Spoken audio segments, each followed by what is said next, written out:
My parents spent my life spoiling my twin sister and treating me like an afterthought. I left at 18 and never looked back. Growing up, I never really felt like I belonged in my family. I have a twin sister, Jenny. We're not identical. And trust me, you'd never guess we were related just by looking at us. She's like one of those girls you see on Instagram, always looking perfect. Blonde, tall, pretty much the whole package. Meanwhile, I'm 5'2", with brown hair and look more like the before picture in those makeover shows. It's not like I'm fishing for compliments or anything. It's just the reality I grew up with. People always saw her first, and that includes my parents.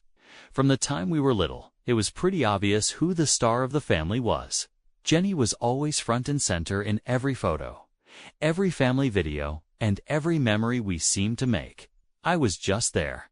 I guess I kind of got used to it, but it hurt. I think the worst part was that no one even seemed to notice. Not my parents, not my friends, no one. I remember one birthday when we were turning 12, and my parents threw this big party for both of us, but it didn't really feel like my party at all. They spent so much time getting Jenny the perfect dress, making sure her hair was done, and talking about how beautiful she looked. They gave me a gift card to Target and said I could pick out something for myself if I wanted. That was kind of the norm for me, always getting the leftovers. Jenny, on the other hand, was the kind of person people just wanted to be around. She could walk into a room, and instantly everyone would gravitate toward her. It wasn't that I hated her for it, well, maybe a little, but what really got to me was how our parents fed into it. They loved how much attention she got and how she always seemed to be the center of everything. I think they started seeing me as more of a background character in my own life. I was always more on the quiet side. I didn't mind reading a book or just hanging out by myself. But even when I did try to get some attention, it felt like I was always being compared to Jenny. If she was wearing a new outfit, my mom would say something like, "Doesn't Jenny look amazing in that? Maybe you should try dressing like her." Or, when we'd go to family events, they'd gush over how she was growing up to be so beautiful and successful. Then glance at me like I was just tagging along for the ride. I think it was around middle school that I really started to notice how different things were for us. Jenny got all the support, whether it was for her cheerleading or whatever she wanted to do. Our parents were at every single one of her games, sitting front and center, cheering her on like she was about to win the Olympics. Meanwhile, I was on the track team, running my heart out at meets, and not once did they come to watch me, not even once. I'll never forget this one time when I had a big race. I was so excited because I'd been training for weeks, and I really wanted to show them what I could do. I told them about it, made sure they knew when and where it was, and even asked if they could bring a camera to get some pictures. Well, the day came, and I looked into the stands before my race started. Guess what? They weren't there. Later, I found out they were at one of Jenny's cheerleading practices. Not even a competition, just a practice. That's when I realized how much they just didn't care.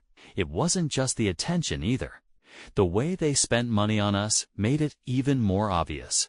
If we were going shopping, Jenny would always get the expensive stuff, designer clothes, new shoes, the works. I'd get the basics, whatever was left, after they spent most of the budget on her. I remember asking my mom why I couldn't get the same things. And she literally told me, well, people know Jenny more, so she needs to look nicer. It was like they didn't even care how it made me feel. I was just there to fill space. Looking back, it's no wonder I felt like I didn't matter. I tried to ignore it for a long time, telling myself that maybe I was just overreacting or being too sensitive. But it wasn't just me. Everyone around us treated Jenny like she was the sun, and I was just some random planet circling around her. The worst part was that I started believing their words. Maybe I really wasn't worth as much, definitely not as pretty or popular as my sister Jenny. I felt invisible next to her. I thought if I tried harder, maybe they would notice me. I started putting in extra effort at school, getting good grades, hoping that would finally earn me the same kind of attention they gave her. But it didn't work. Even when I brought home straight A's, all I got was a pat on the back while they gushed over how Jenny was voted most likely to succeed in her yearbook. I can't lie, it really messed with my head. I saw other families where siblings were treated equally, and couldn't help but wonder why mine wasn't like that. Why? Did I have to work so hard just to get a fraction of the attention she received without even trying? It got to a point where I started pulling away. I spent more time in my room, avoiding family dinners or gatherings where I knew Jenny would be the center of attention. I didn't hate her, but I definitely resented the way things were. It's hard not to when you feel invisible next to someone, shining so brightly. There's one memory that still sticks with me. It was the summer before we started high school. My mom took us shopping for school clothes, and as usual, Jenny got a whole new wardrobe filled with brand names and the latest trends. When it was my turn, I ended up with a couple of t-shirts and jeans from the clearance rack. I asked my mom why Jenny got so much more, and she shrugged, saying, "Well, you don't really care about clothes as much as Jenny does."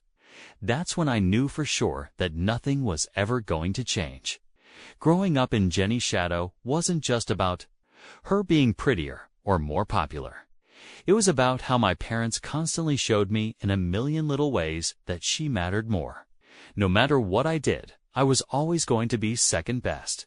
It wasn't just one thing that pushed me over the edge. It was like a bunch of little moments piling up until it became too much. I hit a breaking point when I turned 18, but let me walk you through how that actually happened. Growing up with Jenny was tough, but when we hit high school, it got way worse. By then, she had a huge friend group while I was still the awkward, quiet one. I never really fit in, no matter how hard I tried. It was like everyone knew me as Jenny's sister, but no one cared to know me. I think my parents expected me to just blend into the background while Jenny shined. Honestly, I did for a while. I figured, why fight it? They weren't going to change, and neither was she. But by senior year, I was getting ready to leave. I had been planning it for a while and didn't tell anyone, not even my friends. I didn't want to risk my parents finding out before I was ready. I was working part-time at a local coffee shop, saving every penny I could. It wasn't much, but it was enough to get me out. I knew I couldn't rely on my parents to help me once I left, so I had to do it on my own. Anyway, the breaking point came on my 18th birthday. My parents decided to throw a joint party for me and Jenny, like they always did. But of course, it felt like the party was more for her than for me. They invited all of her friends, most of whom barely knew I existed. And all the attention was on her again. I remember standing in the corner of our backyard, watching everyone fawn over Jenny in her new designer dress, taking selfies and laughing with her friends. Meanwhile, I was stuck in this old dress I had bought from the clearance rack at some department store. I looked down at the cake. Jenny's name was written first in big fancy letters, while mine was tucked away in the corner like an afterthought. I tried to stay positive. I mean, it was my birthday too, right? Maybe they had planned something special for me. But when it came time to open presents, the difference in how they treated us became impossible to ignore. Jenny went first and, of course, was showered with gifts, clothes, makeup, made a brand new purse from some designer brand I couldn't even pronounce. Then it was my turn. I didn't expect much, but what I got made my stomach drop. My parents handed me a $100 gift card to a bookstore. Don't get me wrong, I love books. But it was hard to ignore the fact that Jenny had just unwrapped a $1,000 gift card to her favorite boutique. They tried to justify it by saying, "Well, you like reading, so we thought this would be perfect for you." I nodded and said, "Thanks." But inside, I was boiling. It wasn't about the gift. The card itself represented something bigger than what I felt I was worth. It felt like a slap in the face when I realized I was only given $100, while Jenny got 10 times that amount. After the party ended, I went up to my room and packed my things. I didn't want to waste any more time.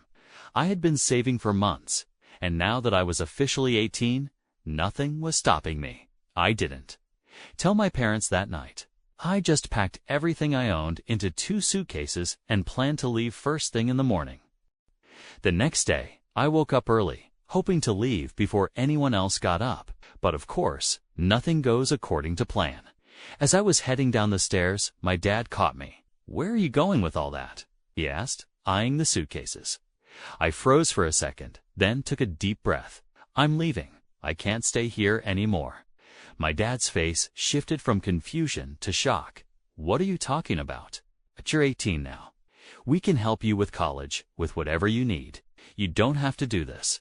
I looked him in the eye and said, "Help me, like you've helped me all these years." "I don't think so." My voice was shaking, but I kept going. "You've made it pretty clear where I stand in this family, and I can't do it anymore. I'm done being the second choice." He didn't know what to say. He just stood there, speechless. My mom must have heard the commotion, because she came into the room next, looking just as confused. I repeated myself, "I'm leaving." My mom tried to play the guilt card. "You can't just leave us like this. We love you. We're your family." I laughed, though it wasn't funny. "Family. You've treated Jenny like gold, and I've been treated like I don't matter. I'm done." They both tried to convince me to stay, but I had already made up my mind. I wasn't going to let them talk me out of it. I grabbed my suitcases and walked out the front door, leaving behind everything I knew. I didn't have much of a plan, but I knew one thing for sure. I wasn't going back. I got on a bus that morning and headed to a small town about 4 hours away. It wasn't fancy or anything, but it was far enough that I didn't have to worry about running into anyone I knew. I found a cheap apartment aimlessly. It was more like a shoebox with a bed, but it was mine, and that's all I cared about. It felt like a weight had been lifted off my shoulders. For the first time in my life, I was free. I didn't have to live in Jenny's shadow anymore. I didn't have to deal with the constant comparison, the favoritism, or the feeling of being invisible. I was on my own now, and that scared me, but it also felt really good. I spent the next few weeks getting settled into my new life. I got a part-time job at a grocery store and tried to figure out what I wanted to do next.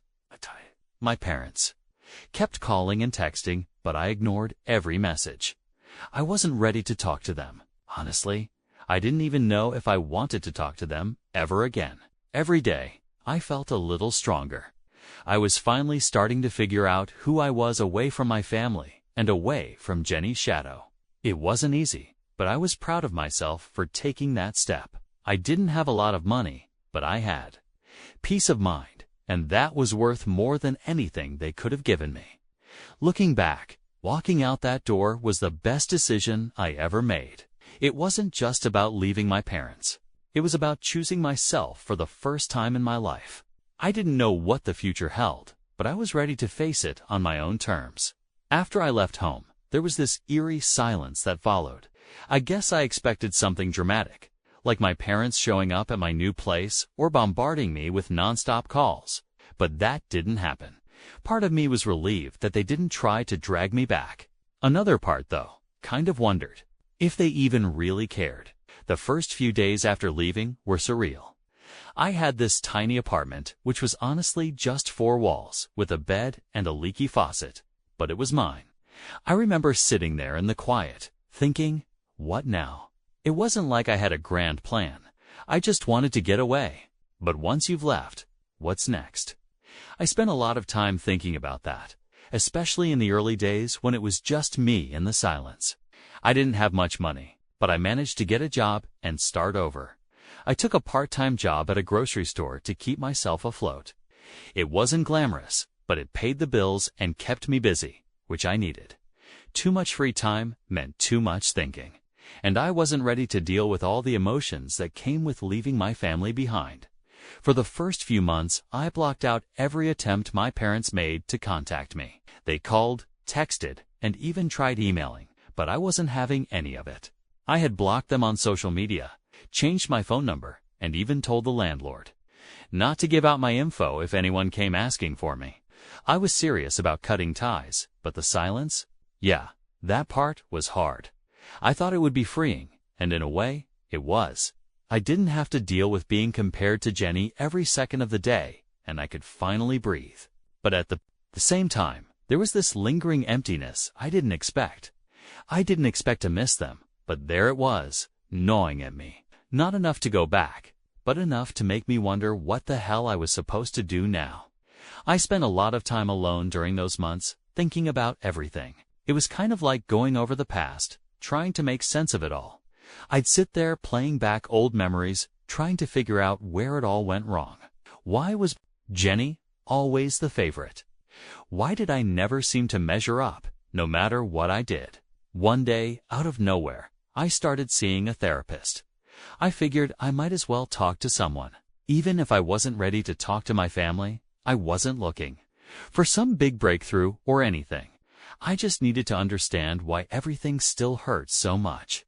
Even after I had gotten away, therapy wasn't some magic fix, but it did help me see things a little more clearly. I started to realize that the problem wasn't just with Jenny or my parents. It was how they made me feel about myself. I had spent so many years believing that I wasn't good enough, that I wasn't as important. I had kind of internalized it. I mean, if your own family treats you like you don't matter, how are you supposed to believe anything else? The more I talked through it, the more I began to understand that their treatment of me wasn't a reflection of who I was. It was a reflection of them. They had their own issues, their own reasons for playing favorites. But that didn't mean I was less valuable because of it. It took a long time for me to wrap my head around that. I think it's something I'll always struggle with on some level. During that first year away, I didn't make any big moves. I kept my head down, worked my shifts, and stayed quiet. I had a few friends, but I wasn't exactly out living life to the fullest. Most of the time, I just kept to myself. I needed the space. I needed the time to process everything, even if that meant spending a lot of nights just staring at the ceiling, wondering if I'd ever really feel normal again. Meanwhile, Jenny was living her life too. I hadn't spoken to her since I left, and to be honest, I didn't expect to. I figured she was off at college or something, probably still being the golden child in my parents' eyes. I didn't hate her anymore. I think I had stopped hating her the moment I walked out the door. It wasn't really her fault that our parents had put her on a pedestal. I think I had blamed her for so long that I didn't even realize how messed up the situation really was. She was just playing the role they gave her. There was this one night, maybe 6 or 7 months after I left, where I almost picked up the phone. My dad had sent this long email, something about how they missed me and how they just wanted to talk. For a second, I thought about replying. I thought about giving him a chance to explain, maybe even patch things up. But then I remembered all the years of being second best. All the times they ignored me or brushed me off, and I just couldn't do it. Instead, I deleted the email. It wasn't the time for me to forgive or forget. I still wasn't sure if I even wanted to. What would they say that could make up for everything? What could they possibly offer me now after all those years of making me feel like I didn't matter? So I kept the silence going. It was better that way. I wasn't ready to face them, and I didn't owe them anything, not yet. As the months went by, I started to feel a bit more settled in my new life. I wasn't exactly happy, but I was managing on. At least I wasn't miserable anymore. I worked my shifts, made some new friends, and, for the first time in a while, I felt like I could breathe again. Slowly, I began to build something for myself, even if it was just small steps. It felt good to be in control of my own life, for once. But every now and then, I'd think about them, my parents, Jenny, the life I left behind. I wondered what they were doing, if they had finally realized how much they had screwed up. I wondered if they missed me as much as they claimed, or if they were just trying to clear their conscience. It was hard to say. What I did know was that I wasn't ready to go back. Not yet. I had a lot of healing to do, and that was going to take time, maybe a lot of time. For now, the silence was exactly what I needed. So, fast forward to almost 2 years after I left home. By that point, I had pretty much settled into my new life. It wasn't glamorous or anything. I was still living in that tiny apartment, working my grocery store job, and keeping to myself. I had made a few friends, but nothing too close. Mostly, I just kept my head down and focused on building anything that felt like mine. Then, one day, out of the blue, and I know I said I wouldn't use that phrase, but seriously, this came from nowhere. I got a message from my dad on Facebook. I almost didn't open it. My first reaction was to delete it and keep moving on with my life. But something made me stop. Maybe I was curious, or maybe I just wanted to see what he had to say. So, I clicked on it. It was a long message, one of those where you can tell someone put a lot of thought into it. My dad apologized, and I mean really apologized for how they had treated me. He admitted that they played favorites with Jenny and how unfair it had been to me. He even said that he and my mom had been talking and realized how much they had messed up. He said they wanted a chance to start over, to try and rebuild our relationship. He asked if I would come over for dinner sometime so we could talk face to face. Now, here's the thing. For years, all I ever wanted was an apology. I spent so much time waiting for them to realize how much they hurt me and how invisible they made me feel. But when I finally got it, it didn't feel like this huge weight lifting off my shoulders. It didn't feel like the big moment I had imagined in my head. Honestly, it just felt weird. I sat there staring at the screen, trying to figure out what I was supposed to feel. Should I be happy? Relieved? Angry? I wasn't sure. I just knew that it wasn't as simple as, oh, they apologized, so everything's fine now. Far from it. Part of me wanted to respond right away and tell them exactly how much they had hurt me, how it wasn't going to be that easy to make things right. But another part of me didn't even want to bother. I had spent 2 years without them, building my own life, and I didn't know if I was ready to let them back in, even if they were sorry. I talked to my therapist about it during our next session. I laid it all out. The message, the apology, everything. She told me something that really stuck with me. You're not obligated to forgive them just because they apologized. You get to decide what happens next. It's about what you need, not about what they want. That hit me hard. I realized that I didn't have to rush into anything, and I didn't owe them forgiveness just because they asked for it. Still, it wasn't easy to figure out what to do. I spent the next few days going back and forth in my head. Should I reply? Should I ignore it? What would happen if I gave them another chance? Would things really be different? Or would it be the same old story with them favoring Jenny and me getting the scraps? I tried to imagine what it would be like sitting across from my parents at the dinner table after everything that had happened. What would we even talk about? Would they try to justify their actions? Or would they just sweep it under the rug like they always did? I didn't know if I had it in me to go through all that. At the same time, I couldn't help but think about the chance to get some closure. Maybe I could finally get some answers, or at least say my piece still. After a lot of thinking, and probably overthinking, I decided to respond. I kept it short, telling my dad that I appreciated his apology. But if we were going to have any kind of relationship, I needed more than just a dinner invitation. I needed real answers. I needed to understand why they had treated me the way they did, and I wasn't willing to meet up unless they were ready to have that honest conversation. I hit send, and then I waited. I didn't know what to expect. Would they respond right away? Would they ignore me? I had no idea. But the next day, I got a reply from my dad. He said he understood and that they were willing to be open about everything. He said they'd answer whatever questions I had, no matter how hard it might be. That's when I realized I was at a crossroads. This was my chance to confront them and finally hear the truth about why things had been the way they were. But I still wasn't sure if I was ready for it. There was a part of me that was scared to hear their answers, scared that it wouldn't give me the closure I thought I needed. What if they said something that made it worse? What if the truth was even uglier than I had imagined? I kept going back and forth in my head. Was this really the right time to have that conversation? Was I strong enough to face them after everything that had happened? I had worked so hard to build my own life, and I didn't want to risk undoing all that progress just because I was curious about what they had to say. But at the same time, I knew that if I didn't confront this now, it would keep eating away at me. After a few more therapy sessions and a lot of soul-searching, I made a decision. I told my dad that I would come to dinner, but only if they were serious about answering my questions. No more excuses, no more pretending. I wanted the truth, and I wasn't going to settle for anything less. The day I sent that message, I felt a weird combination of relief and dread. I knew there was no turning back now. Whatever happened next, I was going to have to face it head on. I wasn't sure what the outcome would be, but I knew that it was something I had to do for myself, not for them, and so I waited. For the first time in years, I was about to face my parents again. I didn't know what was going to happen, but one thing was clear.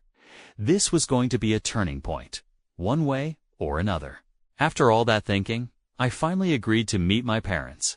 We set a date for dinner, and I was dreading it like the kind of dread that sits in the pit of your stomach and just gnaws at you. I kept going over different scenarios in my head, what they'd say, how I'd react, whether I'd lose my cool or stay calm. I wasn't sure what was going to happen, but I knew I had to do it for me, not for them. The day came, and I almost bailed. I had my phone in my hand, thumb hovering over the cancel button, but something stopped me. Maybe it was that little voice in the back of my head that kept reminding me why I needed this. So I didn't cancel. I got in my car, drove to their house, and parked outside for a good 10 minutes, just sitting there trying to breathe. It felt weird being there again. The place hadn't changed at all. Same porch, same front yard, even the same old rocking chair my dad used to sit in. I sat there thinking, what the hell am I doing? But I knew if I didn't go in now, I never would. So I forced myself out of the car, walked up to the front door, and rang the bell. My heart was pounding, and I could feel the anxiety bubbling up. The door opened, and there they were, my parents, looking older than I remembered. My mom smiled, kind of a nervous smile, and my dad stepped aside to let me in. Walking into that house was like stepping into a time warp. Everything looked exactly the same. The family photos were still on the wall, most of them of Jenny, of course. It was like I'd never left. And for a second, that really messed with me. It made me realize just how much I had changed, even if they hadn't. We sat down at the dining table, the same one where I'd spent so many dinners feeling invisible. My mom had made spaghetti, my favorite when I was a kid, but the smell just made me feel uneasy. It was like they were trying too hard to make it seem normal, like I was just coming over for a casual family dinner. But we all knew that wasn't the case. I didn't say much at first. My dad started with some small talk, asking how I'd been and how work was, just the usual stuff. But I wasn't there for that. I didn't want to pretend like everything was fine. So, after a few minutes, I came right out with it. Look, I didn't come here to chit-chat. I came because I need answers. The room went quiet real quick. My dad looked at me, kind of surprised, but he nodded. We owe you that, he said. I didn't waste any time. I just asked the question that had been burning in my mind for years. Why did you always treat me like I didn't matter? Why was Jenny always the favorite? My mom's face fell, and she started to tear up. She looked at my dad like she didn't know where to begin. My dad cleared his throat and started talking. He said that when they had me and Jenny, they weren't prepared for twins. They only wanted one kid. When they found out there were two of us, they panicked. He admitted that they just didn't know how to handle it, so they focused on the one who seemed easier. Jenny, I sat there stunned. Easier? You treated me like I was some kind of problem because I wasn't as outgoing or pretty as Jenny. My dad sighed. It wasn't like that. Well, maybe it was. We didn't mean for it to be that way, but over time, we just fell into this pattern of giving Jenny more attention. She was always in the spotlight, and we didn't realize how much we were neglecting you. I didn't know what to say. I mean, I had figured it was something like that, but hearing him say it out loud hurt in a way I wasn't ready for. My mom finally spoke up. She was crying at this point, her voice shaky. We were wrong. We were so wrong, and we didn't see it until after you left. We thought you were fine. You were always so independent. And Jenny, well, she needed us more. I couldn't help but laugh, even though nothing about this was funny. Needed you more. You're telling me that I didn't need my own parents because I didn't ask for as much? Because I didn't need you to cuddle me the way you did with her? My mom just cried harder, and my dad put his head in his hands. We failed you, he said. We see that now, and we're sorry. We're so sorry. I sat there, feeling all the anger and hurt bubbling up inside me. I wanted to yell, to scream at them for everything they'd done, but at the same time, I was exhausted. I had spent so long carrying this weight, and I wasn't sure if yelling at them would make it any lighter. I took a deep breath. "It's not just about being sorry," I said. "It's about understanding how much damage you did. You spent my entire life making me feel like I wasn't good enough, like I didn't matter, and now you want to apologize." After all these years, they didn't say anything for a while. My mom just cried softly, and my dad looked like he didn't know how to fix it, because honestly, he couldn't. No amount of sorry was going to undo the years of feeling invisible. But I kept going. I didn't come here for an apology. I came because I needed to say this out loud. You hurt me. You made me feel like I was nothing compared to Jenny, and that's not something you can just take back. My dad nodded slowly. "I understand. We don't expect you to forgive us right away. We just wanted the chance to tell you how sorry we are, and to see if there's any way we can try to make things right." I didn't know if there was a way to fix it. I told them that I wasn't ready to forgive them. I don't know if I ever will be, but I appreciate that you're finally acknowledging it. There wasn't much else to say after that.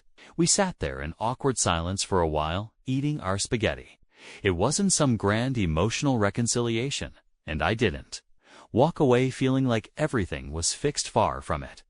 But at least I had said my piece. At least they finally knew how much they had hurt me. After dinner, I got up to leave. My mom hugged me on the way out, and it felt stiff, like neither of us knew what to do. My dad patted my back and told me to reach out whenever I was ready. I nodded, but I didn't make any promises. As I drove away, I felt lighter, I guess. Not better, but lighter. It wasn't the closure I had imagined, but it was something. It was a start. After that dinner, I wasn't really sure how to feel. Driving back to my apartment, I was stuck in a weird state of mind.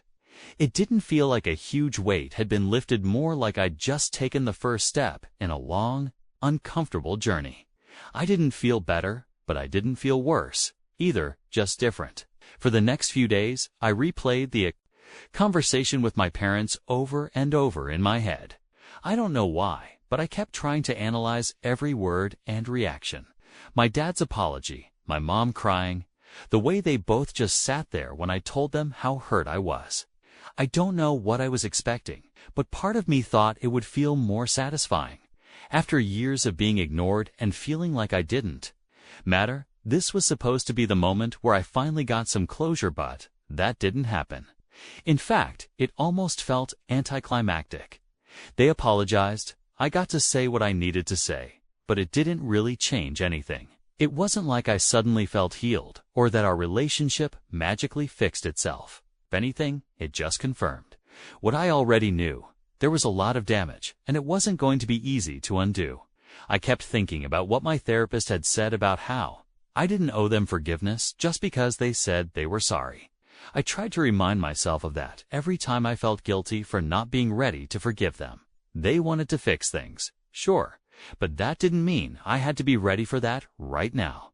I had spent so much time building a life without them, and I wasn't sure I wanted to let them back in. Even if they were genuinely sorry, Jenny reached out a few days after the dinner, and that added a whole other layer of awkwardness.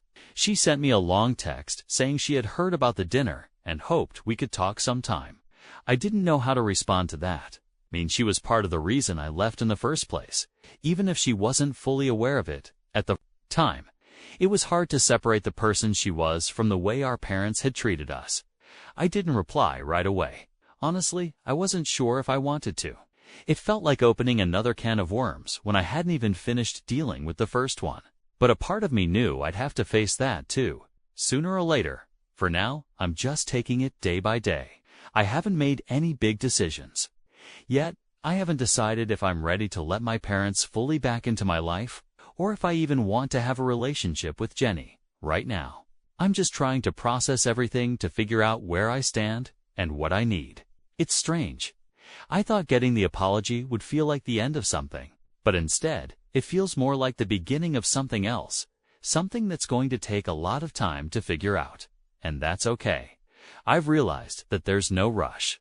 Whatever happens next, it'll happen when I'm ready.